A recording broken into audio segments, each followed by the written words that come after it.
What's up guys, this is jmoonies and welcome to episode 2 of Hyper Science. Strange Punishments Continued. Starting things off is Rocket Raccoon. Rocket Raccoon actually implements a lot of projectile attacks in his normals.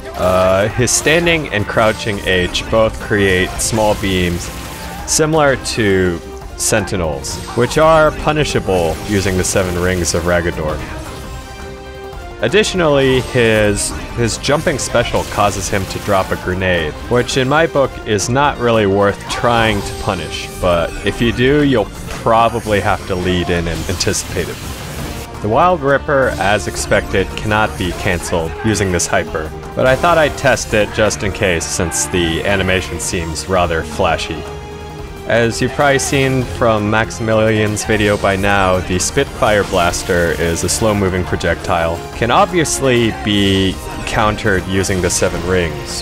However, if shot from a far distance, and as indicated by commenter Monsieur Lecrin, if the projectile is shot from far enough, it actually gives the opponent time to block or even dodge the lashback. The grab bag trap is actually counterable, but the situation's very narrow. Basically, Rocket Raccoon has to set the trap on you, and then you have to do a reactive counter. The shrapnel trap, just the same. Even though it has multiple hits and strikes from the ground, it'll still be countered using the Seven Rings. The Boulder Trap may serve as an interesting strategy, because if you trigger it, you have a few seconds till the rock falls, so you can time out a free projectile beam attack if you want. The Flapper is an easily punishable one. You can definitely use the Seven Rings as a reaction. The Oil Trap doesn't trigger the counterattack from the Seven Rings. However, if Rocket Raccoon does ignite the oil, you can definitely use that for your beam punish. And Log Trap is a standard projectile as well. The Mad Hopper, like any other trap, needs to be triggered in order to cause the beam punish. You'll probably only be able to use the Seven Rings when Rocket Raccoon is activating the move right next to you, which is pretty unlikely. Rock and Roll is pretty much your standard projectile hyper. At first I thought Rocket Raccoon would actually be too short for the beam counter, but as you've seen from the previous demonstrations, he is clearly not. Finally, the Rocky Raccoon, or the Napalm Strike, I guess as he calls it, is pretty much a full screen triggered level 3 hyper, much like Gravity Squeeze. But also like Gravity Squeeze, it can be countered using the Seven Rings. Keep in mind, if you use the Seven Rings as a reactionary, it will actually cause the level 3 to whiff, and nothing will happen on both sides.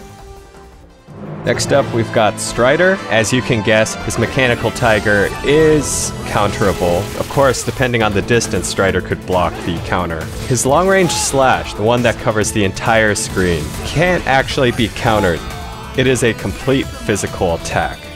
As far as hypers, Legion, of course, is counterable even though it never actually goes away during the counter. This is of course because Dr. Strange is invulnerable during his beam animation. As expected, Ouroboros is also counterable. Though what's interesting to note, if the two options come in contact with Dr. Strange, they also count as projectiles and will be countered. One thing to keep in mind, however, is if Strider is in close distance, he could actually slash first and cancel you out of the Seven Rings and resume his assault using Ouroboros.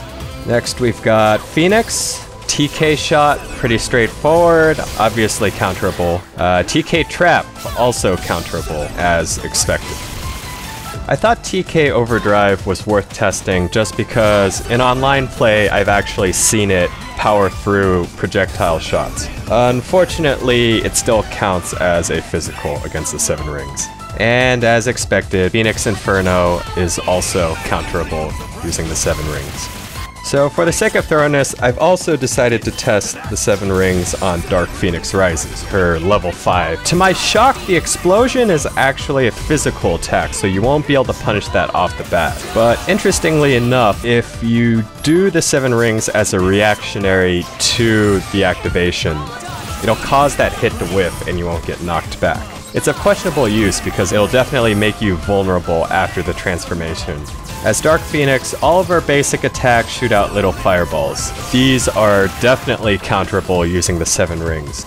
Even though Healing Field uses the opponent to regain health, the 7 rings won't actually trigger in its presence. Finally, we move from Phoenix to PHOENIX WRIGHT. In investigation mode, Phoenix throwing evidence will definitely cause the counter beam, as well as when he presents evidence in court mode. Though mind the timing, since depending on what evidence he uses, the projectile speed will vary. Paperwork is definitely counterable, though the starting animation is actually quite slow, so it's easy to mess up the timing. And Phoenix's assist move, get a missile. Shockingly enough, the dog does count as a projectile. While you won't be able to punish the assist from long range, if missile is summoned from close range, you'll definitely be able to take out Phoenix during his assist, assuming he's not in turnabout mode. Now, shockingly enough, Maya isn't a projectile. Completely physical, unlike missile, which is kind of strange, but I guess that would have been weird. Now in investigation mode, the forward H prompts hold it, which, as you can expect, will merely interrupt the 7 rings. Likewise, in court mode, objection will do the same thing. Now in turnabout mode, you may have noticed the giant finger of justice. That is unfortunately not a counterable projectile and is solely a physical attack. As for hypers, the Maya hyper, once again, since Maya is not a projectile, her hyper will actually plow through your 7 Rings of Raggadorr. Unexpectedly, the Order in the Court hyper is actually a projectile move, maybe due to the explosion from the gavel impact. Though keep in mind, if you use the 7 rings on reaction, it'll merely cause the attack to whip.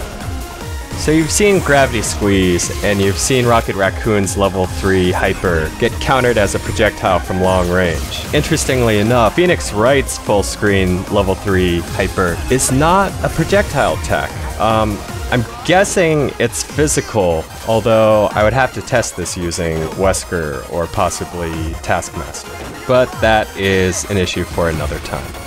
Thanks for watching episode 2 of Hyperscience. Go ahead and leave in the comments who you want to see for the next episode. Comment, rate, and subscribe, and thanks a lot, guys. Have a good one.